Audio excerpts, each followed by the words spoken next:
Secondo 0-0 di fila, è un punto che comunque allunga la serie a 13 partite senza sconfitta, però oggi è mancato qualcosa davanti.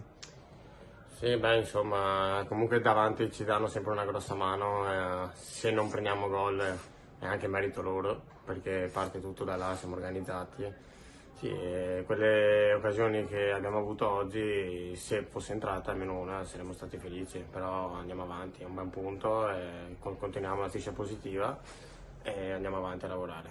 Ecco, per te oggi è una partita particolare, una partita da ex, che emozione è stata ritrovare un po', insomma, il tuo mestre, diciamo. Sì, diciamo che anche se ho fatto solo un anno lì, 2 anni fa, sono molto legato perché è stato l'anno più bello che ho fatto, la mia carriera penso.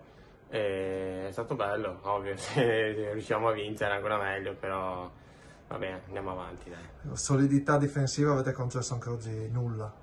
Sì, sai, il mister è bravissimo, nel senso durante la settimana prepariamo ogni dettaglio, tutti sanno quello che devono fare quando vanno in campo, partendo dagli attaccanti ai difensori, quindi la solidità difensiva è buona, adesso ci manca trovare magari quella continuità del gol. Prossima partita si va a Campo d'Arsego, un'altra partita complicata su un campo difficile, però Campo difficile, sì, un po' come il nostro, siamo abituati perché è molto simile al nostro, sarà una bella partita contro una squadra simile al Mestre che gioca a calcio e ci andiamo a giocare lì per i 3 punti.